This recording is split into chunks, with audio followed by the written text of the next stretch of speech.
guys, today I'm back with another Oily Skin Diaries. As you may have noticed, I've started doing these a lot more recently and I really want to step up my Oily Skin Diaries game because I know you guys find these super helpful. Today it's going to be on a super requested powder foundation, the Kat Von D Lock-It Powder Foundation. I picked this up in a recent IMATS haul, which I will link to that down below. I have also reviewed this foundation in both its old packaging and its new packaging, so I will link to those down below, but let's get started.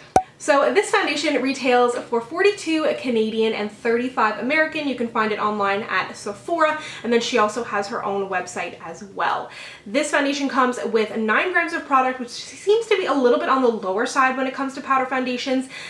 This one has 9, the Maybelline Super Stay Better Skin Powder has 9, but then the Too Faced Cocoa Powder Foundation has 11 and the MAC Studio Fix has 15.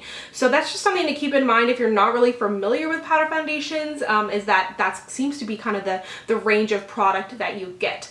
This comes in 18 different shades, which I think is amazing, and that's a lot more than even most liquid foundations. I think Kat Von D does a really good job being super inclusive of very fair skin and again much deeper skin as well. I really like the packaging on this. It is a little bit chunky, but not so much that it's going to be cumbersome. It's got a nice weight to it, and of course it's got that gorgeous kind of gothic look to it that Kat Von D has with a lot of her foundations and a lot of her products. So I'm going to go ahead and show the application. I'm going to do my under eye concealer first. As I do with powder foundations, I've got a powder foundation routine, which I will link to down below if you're curious as to how I tackle these. And then I'm also going to put a primer on half my face too. I'm wearing mine in the shade Medium 62. I feel like it's a little bit too deep for me. I'm about an NC42, NC43. It's just a little too red. But Sephora says that this is a 24-hour powder foundation with a flawless matte finish. Day or night and everything in between, this budge-proof foundation promises flawless coverage around the clock. The buildable formula evens the complexion and hides imperfections, all without the need for touch-ups. Smudge and sweat-proof, the foundation won't cake or crease, and the velvety texture wears with a breathable, light touch.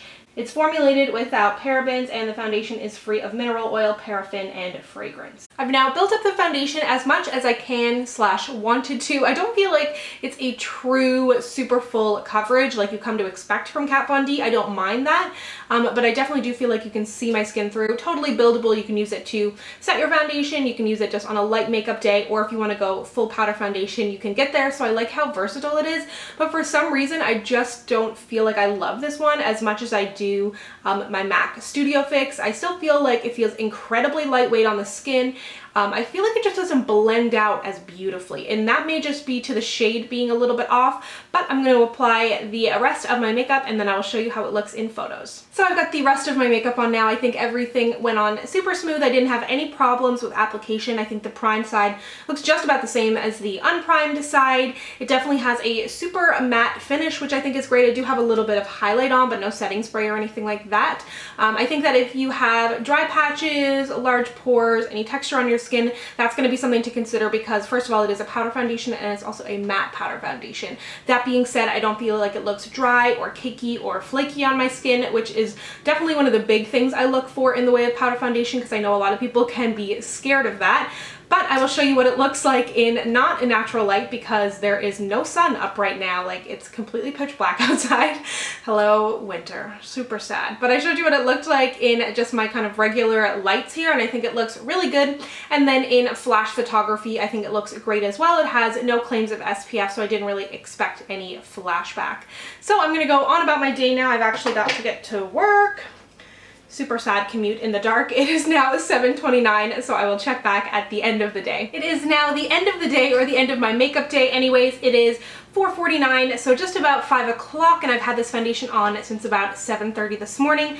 I feel like I definitely look shiny. My lights make it look a little bit shinier than what it actually is. It seems like it may have oxidized slightly. I know that the shade was too dark and too red for me to begin with, and you can really kind of see that line of demarcation on my jawline. I wish that the shade was right because I feel like I'm a little bit biased right now because the shade just feels so off. I don't feel like it patched away on my skin, but I did lose a little bit of blush over here.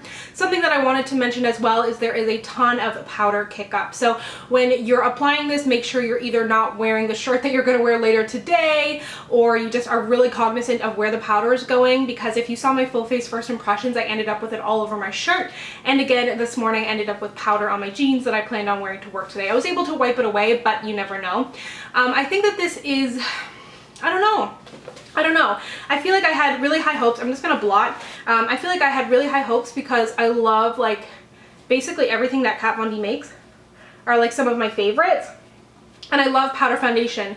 So I had really, really high hopes for this. So I feel like I'm being a little bit extra harsh on this, but I just don't love it, and I can't really put my finger on why. Let me know down below if you have tried this powder and what you think, be it you have dry, normal, or oily skin, and we can have a little chat, and then people can get an idea if this is gonna work for them, because, you know, I'm just one girl, and my word is not final. So I think that it looks good now that I have blotted, but in all honesty, I don't love this foundation. I can't totally put my finger on why, but I just don't love it. As for the primed side versus the not primed side, I lost a little bit of blush on the side that was primed, so no real difference there.